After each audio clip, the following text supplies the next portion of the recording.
Recording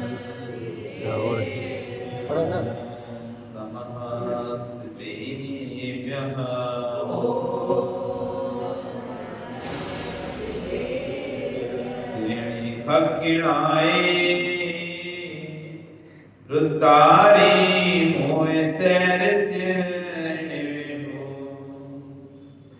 आईनी राहु पसियो परवादी भव्य जी लोए नमो हरिहंताणं नमो सिद्धाणं नमो आयनीयाणं नमो वंशायाणं नमो लोए संविसारणं।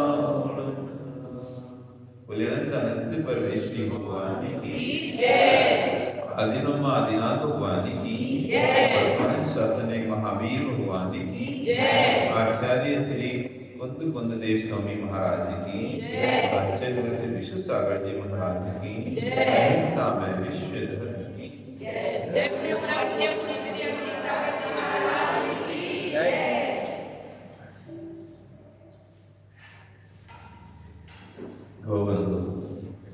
वर्तमान शासन नायक वर्धमान स्वामी के शासन में हम सभी विराजते हैं। आचार्य मूल नायक वासना स्वामी की चरण स्नान बैठकर जिन देशना का श्रवण करें। आज आचार्य ने तार्किक दृष्टि यहाँ पर रखने वाले हैं। सुनो ध्यान से, ये वाणी धर्मज्ञ की नहीं सर्वज्ञ की। धर्मज्ञ और सर्वज्ञ दो व्यक्ति होते हैं। धर्मज्ञ और सर्वज्ञ। धर्मज्ञ समझते किसे कहते हैं? जो धर्म को जानता है, धर्म की बातें करता है, जिन वाणी को सुनाता है, जिन वाणी को बोलता है, जिन वाणी को कहता है, वो कहलाता है धर्मज्ञ। धर्माचार्य होते ना, धर्माचार्य, जैनाचार्य, धर्माचार्य, ये सब होते हैं धर्मज्ञ। और सर्वज्ञ है सर्वज्ञ जो तीनों कालों को जानता है। सर्वज्ञान, सर्व को ज्ञान यानी जानने वाला। भूत भविष्य वर्तमान जो तीनों को जानता है वो सर्वज्ञ होता है। जो वर्तमान को जानता है, भूत भविष्य का कुछ जानता है अथवा अनुमान से जानता है, वह धर्मज्ञ होता है। हमारे प्रभु धर्मज्ञ हैं कि सर्वज्ञ हैं? हमारे प्रभु धर्मज्ञ नहीं है। वो तीन काल की थोड़ी सी बातें नहीं जानते, कुछ बातें नहीं जानते। तीनों कालों की जितनी पर्याय हैं, प्रत्येक द्रव्य की चराचर पर्याय, वो सभी कुछ कहने में हम कह देते हैं धर्मज्ञ। धर्मज्ञ और सर्वज्ञ का पूरा दर्शन खड़ा हुआ। भारत में 6 दर्शन हुए, 6 दर्शन। सांख्य, वैशेषिक, न्याय, जैन, बौद्ध, चारवाक, 6 दर्शन हुए। इनमें एक बौद्ध दर्शन हुआ, बौद्ध दर्शन, जिसे कहते थे सुगत दर्शन। बौद्ध अपने आप को धर्मज्ञ मानता है। धर्मज्ञ, धर्म की बात करने वाला, लेकिन धर्मज्ञ सत्य नहीं होता, सर्वज्ञ सत्य होता है। धर्मज्ञ एक निश्चित सीमावादी की वस्तु जानकर ही बता पाएगा, लेकिन सर्वज्ञ सीमातीत वस्तु को जानेगा। आप यहां पर छत पर खड़े होकर कितना देख सकते हो भाई? कितनी दूर का बता सकते हो? एक निश्चित दूरी का ही बता सकते हो ना, कि यहां पर ये है, यहां पर वो है, लेकिन पूरा नहीं बता सकते। पूरा वही बता पाएगा जो उसको पूरा देख रहा है। धुबड़ी शहर के बारे में पूरा कौन बता पाएगा? जो धुबड़ी को ऊपर से पूरा निहार रहा होगा कि कौन सा रास्ता कहाँ जा रहा है, कौन सा रास्ता कहाँ जा रहा है, कितनी सीमा है, किसके बाद खेत लग गए, किसके बाद नदी लग गई, किसके बाद रोड आ गई है, ये कौन जान पा रहा है? जो पूरा देख रहा है, जिसको पूरा दिखाई दे रहा है वो पूरा जानेगा, जिसको अधूरा दिखाई दे रहा है वो नहीं जानेगा, तो पूरा नहीं जान सकता। ध्यान से सुनो, ये वाणी धर्म की नहीं है भैया, जरा समझदार सुनना, न्याय में सिर्फ व्याख्या है। ये अपने पुण्य का नहीं हो रही कि अरहत की वाणी सुनने को मिल रही है। ये मार्ग जो है, ये उपदेश चल रहा है, धर्मज्ञ का उपदेश नहीं है। ज्ञानी सर्वज्ञ बनने के लिए धर्मज्ञ बनना पड़ता है। जो धर्मज्ञ बात बनकर बैठा है वो सर्वज्ञ कभी नहीं बन पाएगा। धर्मज्ञ के लिए रत्नत्रय पालन नहीं होता, सर्वज्ञता के लिए रत्नत्रय का पालन। धर्मज्ञ के लिए कोई मुनि नहीं बनना पड़ेगा, वैसे ज्ञान हो जाएगा। आपको शास्त्र पढ़ोगे, 10 शास्त्र पढ़ोगे तो आपको बहुत ज्ञान हो जाएगा, ज्ञानी हो जाओगे। धर्म को जानने लगोगे, नहीं इस ग्रंथ में बोले खाए, ग्रंथ में बोले खाए, ग्रंथ में बोले खाए। बड़े पंडित विद्वान है कि नहीं? धर्म को बनने के लिए रत्नत्रय पालन जरूरत नहीं है, क्योंकि सर्वज्ञ बनना है तो रत्नत्रय को पालन करना पड़ेगा, जिन दिशा को ध्यान करना है। इतना ही अंतर है सुगत और महावीर में। सुगत यानी बुद्ध, इतना ही अंतर है सुगत और महावीर में। सुगत धर्मज्ञ मात्र थे और महावीर धर्मज्ञ नहीं, धर्मज्ञता के साथ सर्वज्ञ थे। उपदेश सर्वज्ञ का प्रमाण होता है, धर्मज्ञ का प्रमाण नहीं होता। किसका प्रमाण होगा? सर्वज्ञ का। और धर्मज्ञ जो भी कहेगा वो अधूरा कहेगा। इसलिए तो जब भगवान दीक्षा लेते भगवान मौन हो जाते हैं। क्यों हो जाते हैं? भगवान जैसी दीक्षा लेते हैं नरेश मौन धारण कर लेते हैं। जितने भी वर्ष तपस्या करेंगे उतने वर्ष तक मौन रहेंगे वो। जब तक केवल ज्ञान नहीं हो जाता तब तक उनकी वाणी नहीं खुलती, वो बोलते नहीं है। जब केवल ज्ञान होता है तो सर्वांग से बोलते हैं। क्यों नहीं बोल रहे? क्योंकि उनको पता है वो प्रमाणित व्यक्ति हैं, उनको पता है वो प्रमाणित व्यक्ति हैं। वो जो कहेंगे वो शासन होगा, वो जो कहेंगे वो लोगों के लिए पत्थर की लकीर होगी, वो जो कहेंगे वो सिद्धांत बन जाएगा। लेकिन उनको तो भी ज्ञान ही नहीं है, उनको तो मति शुद्धवती बना पर चाहिए ज्ञान है, अभी पूर्ण ज्ञान उनको नहीं है वस्तु के बारे में। और बिना पूर्ण ज्ञान हुए वस्तु के बारे में बोलोगे तो वस्तु की सही व्याख्या नहीं हो पाएगी। इसलिए तीर्थंकर जब तक पूर्ण ज्ञान नहीं मिलता, केवल ज्ञान प्रकट नहीं हो जाता, तब तक मौन रहता है, बोलते नहीं।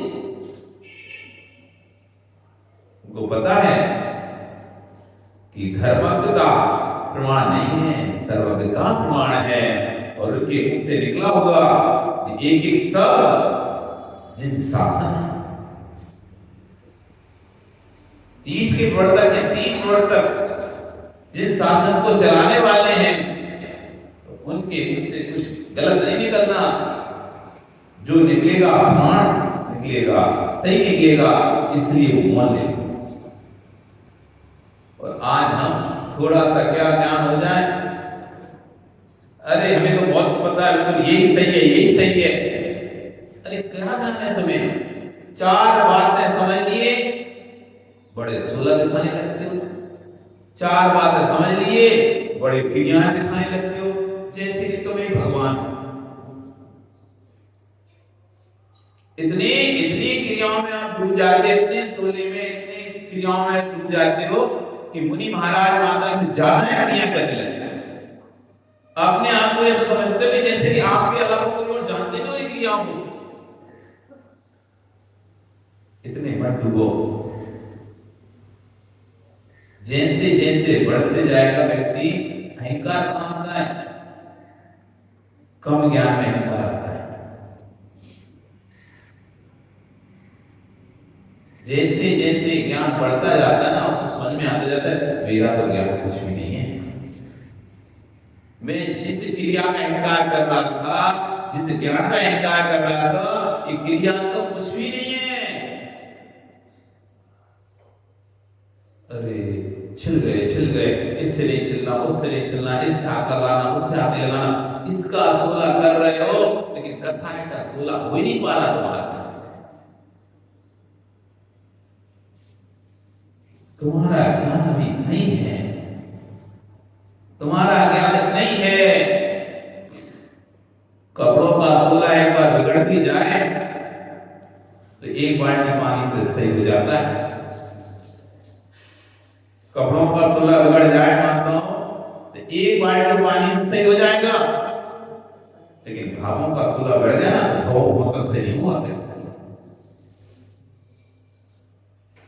भावों का सोला बढ़ गया तो भाव का पैर बन जाता है, भाव की गठान बन जाती है, भाव का कर बन जाता है। इसलिए जितना कपड़े का सोला करते हो ना, जितना छुआछूत करते हो, इसने तो छू लिया, उसने छू लिया, इसने हाथ लगा लिया, उसने हाथ लगा लिया, इस सोला के साथ साथ भावों का सोला करो कि देखो हमारे परिणाम कैसे जरा खराब हो रहे हैं। बाहर का सोला तो तुम संभाल लोगे, लेकिन अंदर का सोला संभाल नहीं पाया तो बहुत तक भूलोगे। बाहर का सोला काम नहीं आएगा, बाहर की क्रियाएं काम नहीं आएंगी। ये धोखे मत रहना कि हम ये त्याग कर दिए, वो त्याग कर दिए, ऐसे खाने लगे, वैसे खा ले तो मोक्ष मार्ग तुम्हारा तैयार हो गया और तुम अब भगवान बन जाओगे, मोक्ष चले जाओगे, स्वर्ग चले जाओगे। काल मस्ती मत करना है, धोखे मत रहना कि हम सोले का खाने लगेंगे, कपड़े बदलकर खाने लगेंगे, अलग से बैठ के खाने लगेंगे तो हम मोक्ष चले जाएंगे, हम खूब भगवान की बिल्कुल भक्ति करने लगे तो मोक्ष चले जाएंगे। धोखे मत रहना। ये जैन दर्शन है, ये क्रियाओं का दर्शन नहीं है, भावों का दर्शन है। ये क्रियाओं का दर्शन नहीं है। जगत के सारे दर्शन भगवान की भक्ति कराते हैं, जगत के सारे दर्शन महेश भगवान की खूब भक्ति कराते हैं, लेकिन ये दर्शन भगवान की भक्ति छुड़ाता है। यदि ढोल मंजीरा ढोलक आदि की भक्ति करने से जाते तो मुनि बनने वाले सब करते और ज्यादा खूब, और घंटों, अभी तो तुम 10 मिनट से करते हो, फिर और 1 घंटे से करते, अभी तुम 10 मिनट बैठते हो, 10 घंटे बैठते, दिन भर वहीं लगे रहते, घिसते रहते भगवान को। क्यों? बढ़ गए तो और ज्यादा क्रिया बढ़ना चाहिए ना। यदि क्रियाओं में मोक्ष था तो इनकी क्रिया और बढ़ जानी चाहिए थी, जबकि इनकी तो क्रिया एकदम खत्म कर दी। तुम्हें कोई अभिषेक से मतलब नहीं, कोई पूजा से मतलब नहीं। दानम पूजा मुखम व्याय में दानम पूजा मुखम साव्या तन्नो, श्रावक का मुख्य धर्म है दान पूजा करना, ध्यान अध्ययन करना मुनि का मुख्य धर्म है। उसको दान पूजा की कुछ नहीं है, उसको तो बस अपना ध्यान और अध्ययन, बस 2 कार्य करना है। ये क्रिया छोड़ना, जैसे जैसे व्यक्ति ऊपर बढ़ता जाता है वैसे वैसे क्रिया छूटती चली जाती है। जितना नीचे का लेवल होगा उसमें ज्यादा क्रियाएं होगी। विनोद, नीचे का व्यक्ति ज्यादा काम करता है कि ऊपर का व्यक्ति ज्यादा काम करता है? क्लर्क को ज्यादा काम रहता है कि ऑफिसर को ज्यादा काम रहता है? भागा दौड़ी का इधर से उधर फाइल करने के लिए क्लर्क दिन भर दौड़ता रहता है, चपरासी दिन भर चाय लाएगा, ये फाइल करेगा, वो फाइल करेगा, पूरा समय सुबह से लेकर शाम तक, जब तक ऑफिस चालू होता है ऑफिस खत्म, पूरे समय दौड़ता रहेगा। और एक ऑफिसर मात्र आधा घंटे के लिए आएगा ऑफिस में, साइन करेगा,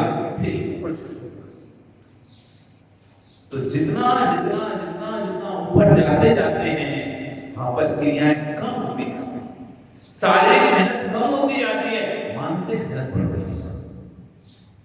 कौन सी मेहनत कम होती जाती है? शारीरिक, शरीर की मेहनतें कम हो जाती है, बुद्धि का व्यायाम बढ़ जाता है। वो चपरासी फाइल से इधर कर रहा है, दिन भर उधर, वो आधा घंटे आ रहा है ऑफिसर, बस एक साइन कर रहा है, तो साइन को बड़े सोच समझ के कर रहा है। तो क्रिया जितनी है वो तो बहुत नीचे का स्तर है। जिस व्यक्ति को धर्म मालूम नहीं है तो इसी में लगा रहे, उठा पटक में, सूली में, इसमें उसमें लगा रहे, तो दिन निकल जाता है, समय निकल जाता है, टाइम निकल जाता है। चलो क्या करें, कछु तो समझ में आता नहीं है, ग्रंथ पढ़ते नहीं है, स्वाध्याय करते नहीं है, ज्ञान है नहीं है किसी चीज का, तो क्या करें, चलो यही करते रहो, उठा पटक करते, तो समय निकल जाएगा। लेकिन इस समय निकालने वाला दर्शन नहीं है, इस समय को प्राप्त करने वाला दर्शन। इसको प्राप्त करने, समय यानी आत्मा, समय यानी आत्मा, इस समय को प्राप्त करने वाला दर्शन है, इस समय सार वाला दर्शन है, ये भी समय सार बनाने वाला दर्शन है, इस समय पास करने वाला दर्शन नहीं है। इसलिए बहुत इसमें आश्चर्य होते हैं, धर्मों को उपदेश को प्रमाण नहीं होता, क्योंकि हर संप्रदाय में आचार्य धर्मज्ञ होता है, हर संप्रदाय का आचार्य धर्मज्ञ कहलाता है, धर्म को उपदेश देता है, हर आचार्य को धर्मज्ञ कहते हैं। आपके दर्शन धर्म, सब दर्शन धर्मज्ञ होते हैं, सब अपने अपने धर्म को उपदेश देने वाले थे, लेकिन सर्वज्ञ यदि कहीं मिलेंगे सिर्फ जैन दर्शन नहीं। हर संप्रदाय में गुरु धर्मज्ञ होता है, चार्वाक कहता है कि मेरा धर्म चार्वाक है, यानी जब तक जियो सुख से जियो, खाने को ना हो तो खाने को ना मिले तो ऋण लेकर घी पियो। पूछो क्यों? बोले महाराज जब तक जीवन है आनंद से रह लो। कल किसने देखा है? वो चार्वाक हो गया है। पिता ने बेटे से कहा तुम मंदिर जाओ, अब बेटा ही कहने लगा कि तुम ही जाओ, तुमने पाप किए, तुम ही मंदिर जाओ। किसने देखा स्वर्ग, किसने देखा मोक्ष? सामने जो है मैं तो स्पर्श भोग रहा हूँ, आपको जाना है तो जाओ आप ही। अहो ज्ञानी अपने नैनों से आंसू टपकाओ, मुझे नहीं मालूम था कि जिस कुल में नमोस्तु बोला जाता हो, जिस कुल में निर्वाणी का पान किया जाता हो, उस कुल में ये चार्वाक कहां से आ गया? जरा ध्यान से सुनो, यदि तुम्हारे कहने से भी बेटा मंदिर नहीं जाता है तो मानकर चलना कि तेरे घर में चार्वाक प्रवेश कर चुका है। तो कहता है कि जब तक जियो सुख से जियो, ना हो तो डर के घर ही। यानी धर्म की बड़ी बड़ी चर्चा करने से पहले आत्मा की सिद्धि की बात होनी चाहिए। जिसे आत्मा का ही बोध नहीं है वो धर्म करके घर क्या लेगा? धर्म का सार क्या है?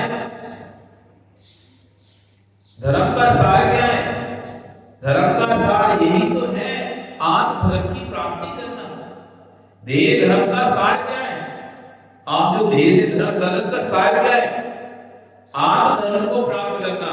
देह धर्म का सार है शरीर आत्म धर्म को प्राप्त करना, लेकिन आत्म धर्म के बारे में बोध ही नहीं है तो देह धर्म से कैसे आत्म धर्म प्राप्त होगा?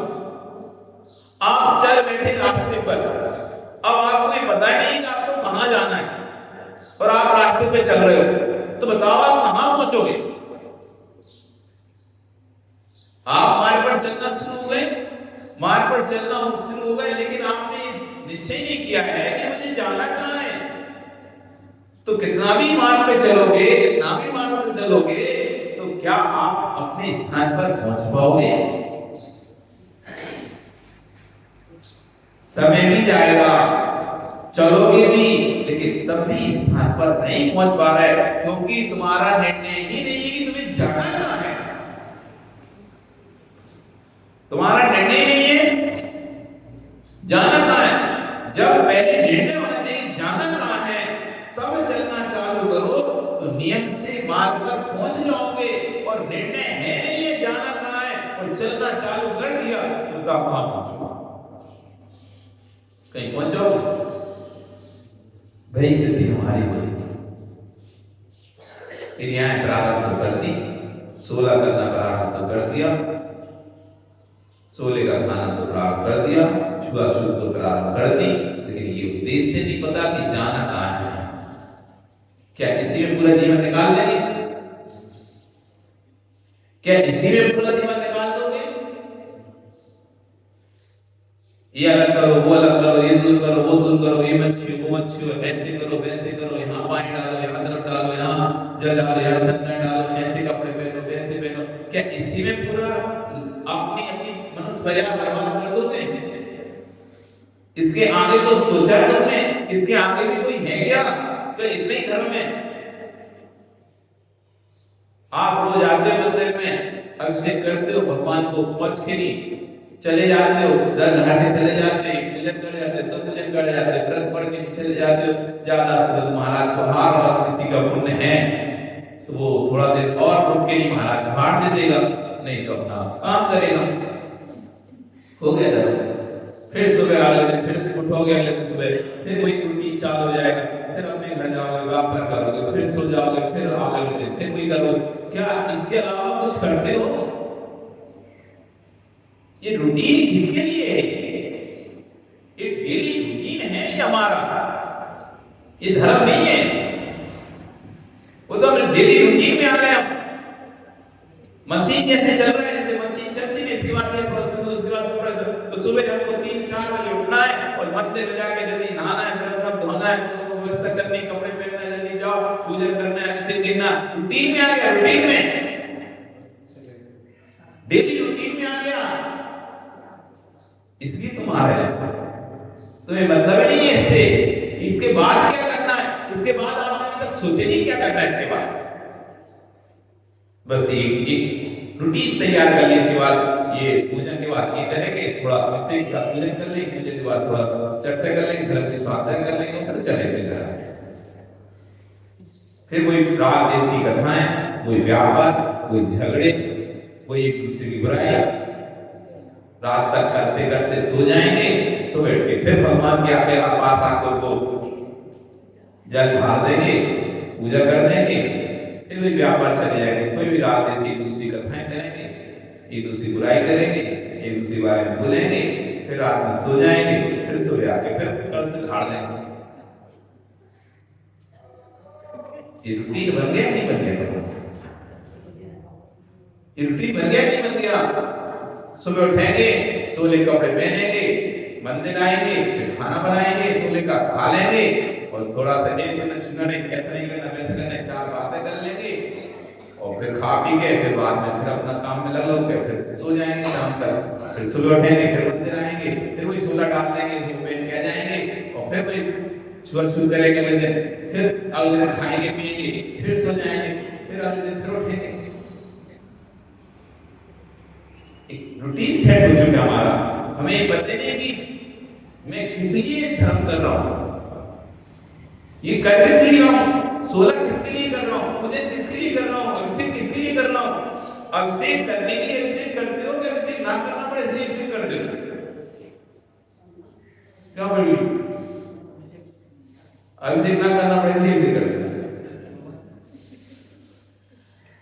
भगवान के पास क्यों आते हो? कि जन्म जन्म तक भगवान आप मिलते रहे इसलिए, या ना मिले इसलिए? भगवान के दर्शन क्यों करते हो? कि दर्शन करते रहे हमेशा इसलिए, कि दर्शन ना करना पड़े इसलिए? बोलो, भगवान की पूजा क्यों करते हो? पूजा करते रहे हमेशा इसलिए, या पूजा ना करना पड़े इसलिए? क्यों नहीं करना पड़े? अभिषेक कब छूट जाए ये प्रार्थना। पूजा ना करना पड़े इसलिए, या पूछते रहे भगवान आपको इसलिए? कैसे? अभिषेक कब छूटे हमारा इसका इंतजार। आज छोड़,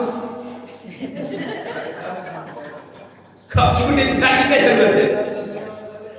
ऐसे नहीं छूटेगा, अंतरंग से छूटना पड़ेगा। इंतजार की जरूरत क्या है? तो अंतरंग में कौन रोका है? अंतरंग की क्रियाएं रुक रही है, अभी वो आया नहीं है। अंतरंग में रोका कौन है?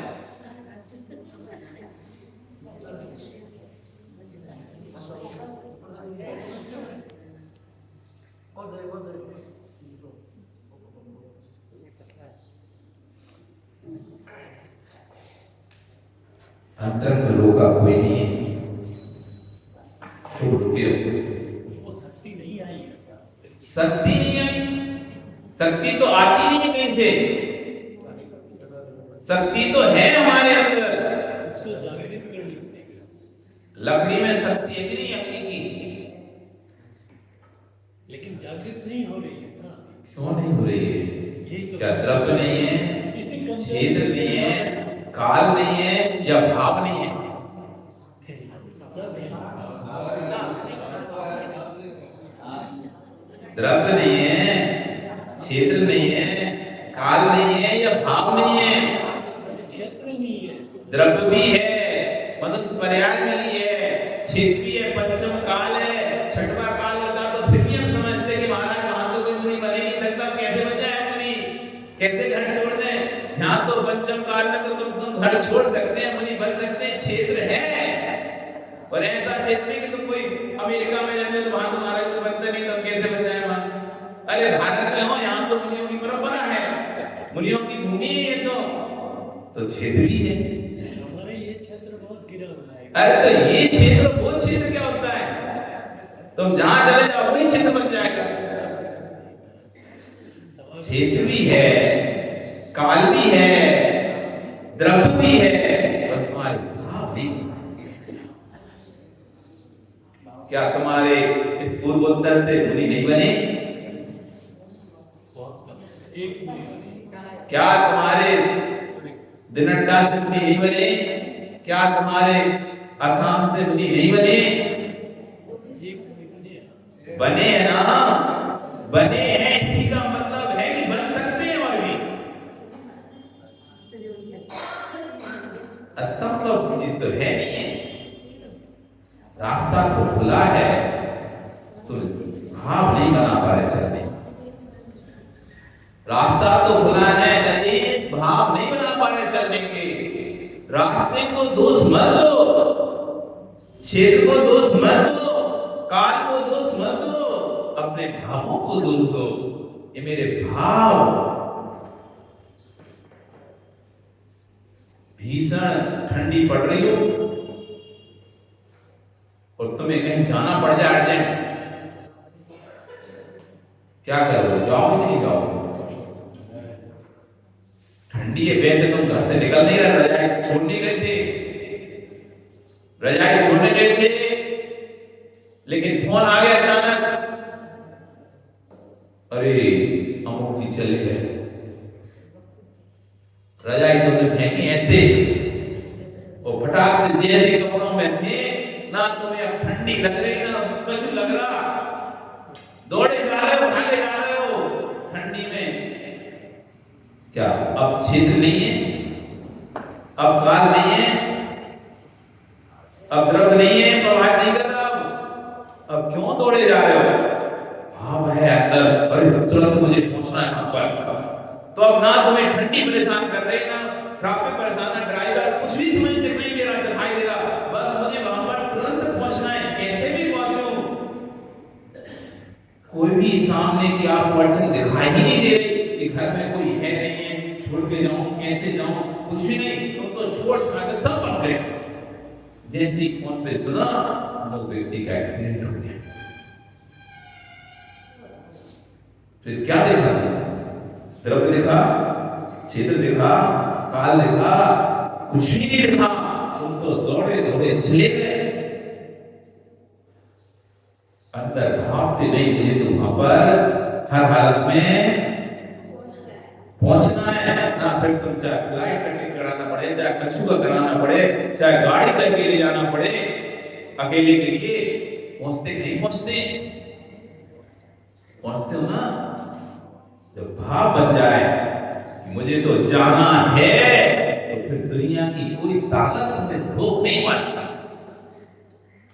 वो भाव ना बने, अरे आज घर में कोई नहीं है, भैया उधर गया है, ठंडी भी बहुत पड़ रही है, आज ये उधर भी जाना था, अस्पताल भी जाना है, वो पेशी भी है, बेटे को भी तैयार करवाना है, स्कूल भी, आज पेरेंट्स मीटिंग भी है, पता नहीं क्या क्या कितने जितने बहाने हो सकते थे। अरे मंदिर में पूजा करने जाना है, अभिषेक करने जाना, ये करना वो करना, कितने बहाने बन जाते, बनते ही बनते। द्रव्य, क्षेत्र, काल, तभी प्रभावित करेंगे जब भाव प्रभावित होगा। जिनके भाव बन जाते हैं फिर उन्हें ना द्रव्य देखता, ना क्षेत्र देखता, ना काल देखता, तो कल्याण का मार्ग देखता। तब तक ही देखना है जब तक अंतरंग में परिणाम हमारे हमें जब तक ये बोध नहीं हो रहा, आत्मा की बात की सिद्धि समझ नहीं आ रही कि हम जिसके लिए किसके लिए कर रहे हैं। कभी अपने आप से पूछना एक प्रश्न, ये जो सब आप जितना पैसा कमा रहे हो किसके लिए? जितना आप संपत्ति जोड़ के रखे हो, घर परिवार को जोड़ के रखे हो, किसके लिए? किसके लिए नबी? किसके लिए? किस परिवार के लिए? क्या परिवार तुम्हारे पुण्य से खा रहा है कि अपने पुण्य से खा रहा है? परिवार तुम्हारे पुण्य से खा रहा है या अपने पुण्य से खा रहा है? पहले ये बताओ। जब अपने पुण्य से खा रहा है फिर किसके लिए?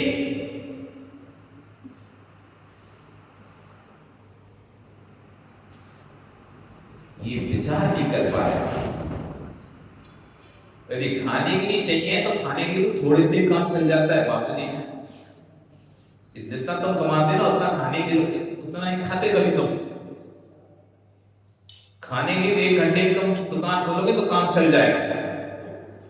परिवार के लिए 1 घंटे परिवार के लिए खोलो, 1 घंटे खान स्वयं के लिए खोलो, 2 घंटे में तुम्हारा परिवार का पूरा जिंदगी पालन करेगा। 2 घंटे की दुकान खोलो तुम दिन भर, इतना आ जाएगा। परिवार के लिए कमा रहे थे इतने से काम चल जाएगा, ज्यादा करके नहीं।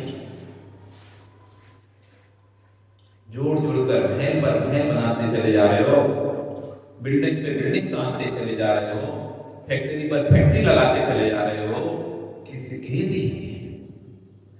पूत सपूत तो का धन संचय और पूत कपूत तो का धन संचय। यदि सामने वाला जिसके लिए तुम जोड़ रहे हो वो पुण्यात्मा जीव है तो धन संचय करने की जरूरत नहीं है। वो स्वयं पुण्यात्मा है, उसके बाद धन अपने आप आ जाएगा। और जिसके लिए तुम जोड़ रहे हो यदि उसका वो पुण्यहीन है तो कितना भी जोड़ के रख जाओ सब नष्ट है। किसके लिए? अभी जो परिवार के लिए तुम जो कर रहे हो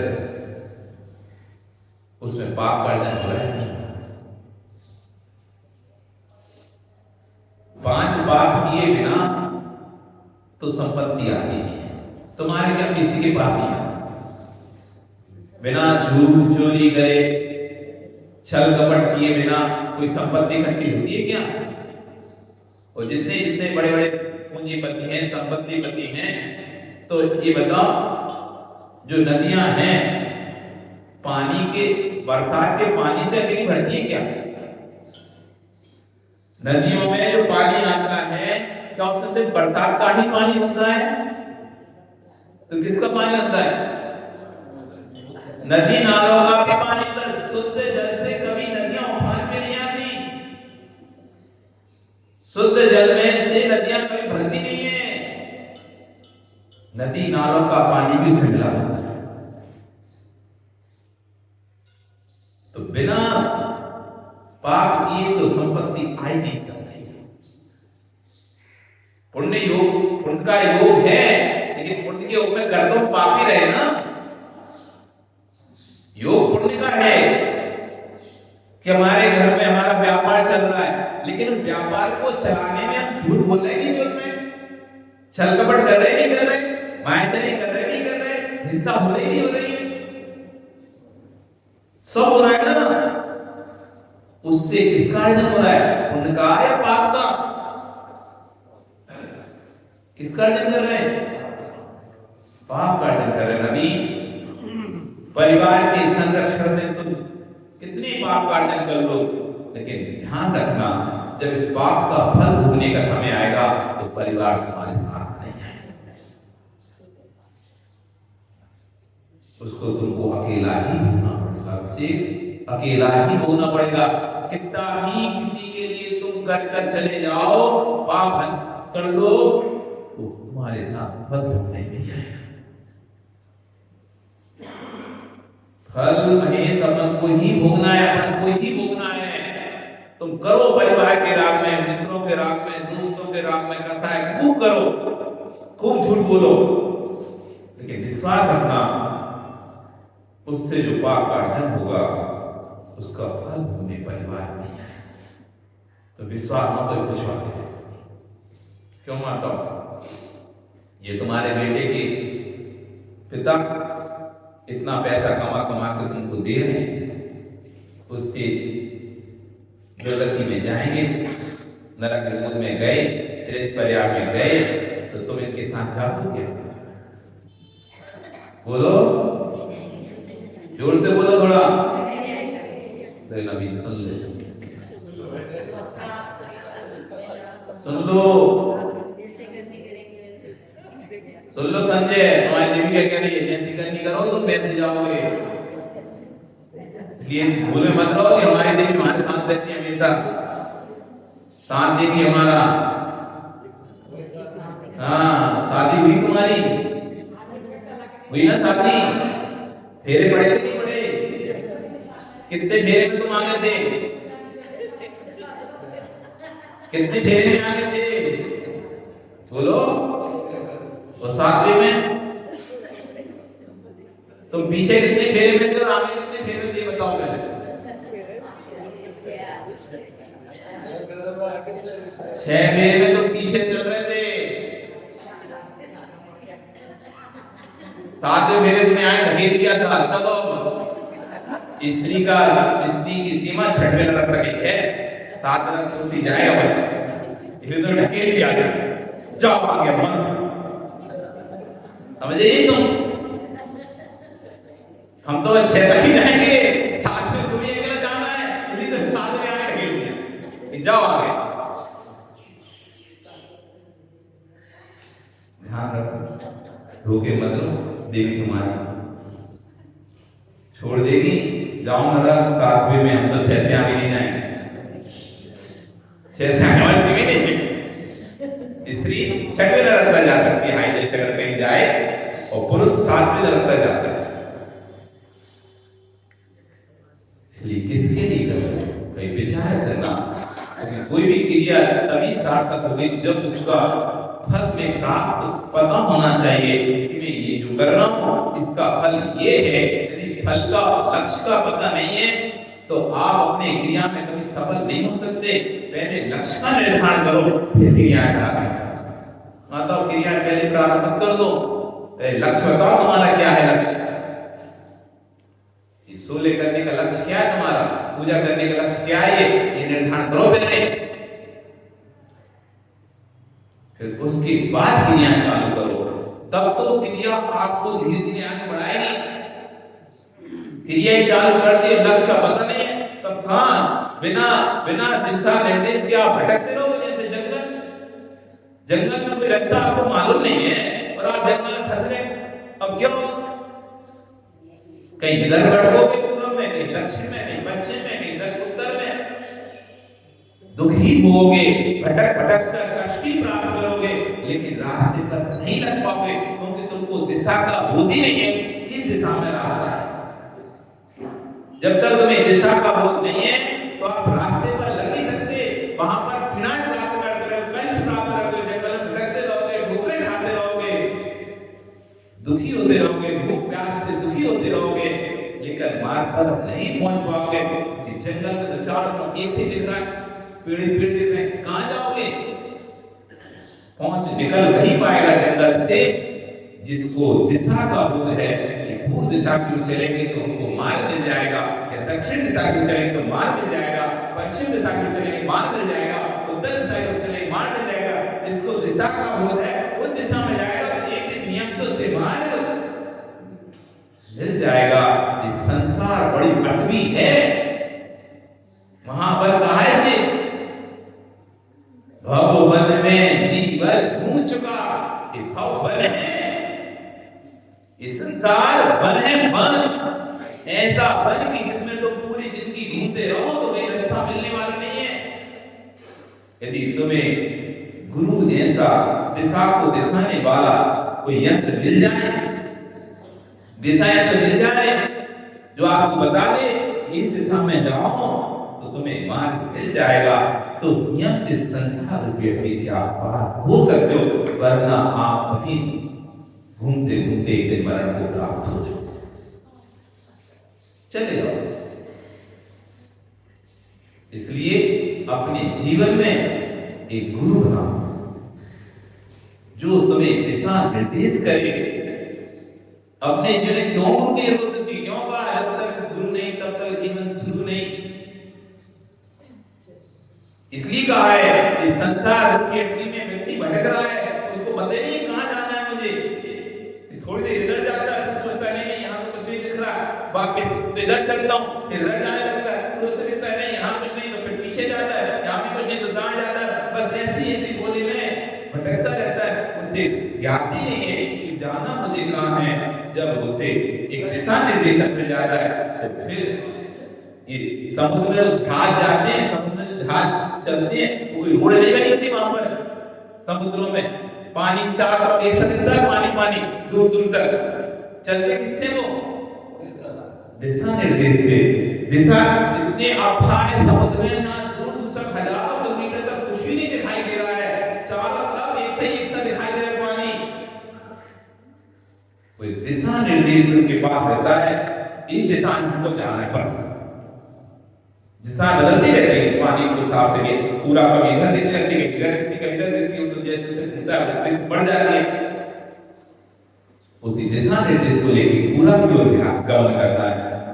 बंदरगाह हाथ है, दक्षिण की ओर गमन करना है। चलते चले जाते हैं, चलते चले जाते हैं। 15 दिन में, 20 दिन में, महीने भर में वो जहाज अपने गंतव्य पर लग जाता है, नहीं लग जाता? किस आधार पे लगा?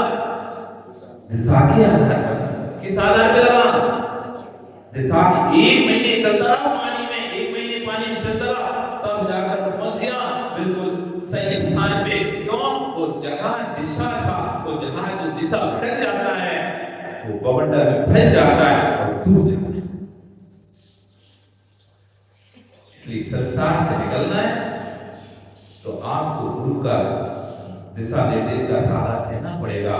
यदि जीवन में तुम्हारे गुरु नहीं हो तो बना लो, बना है उसके दिशा निर्देश में चलो, तब तो तुम संसार से पार हो पाओगे।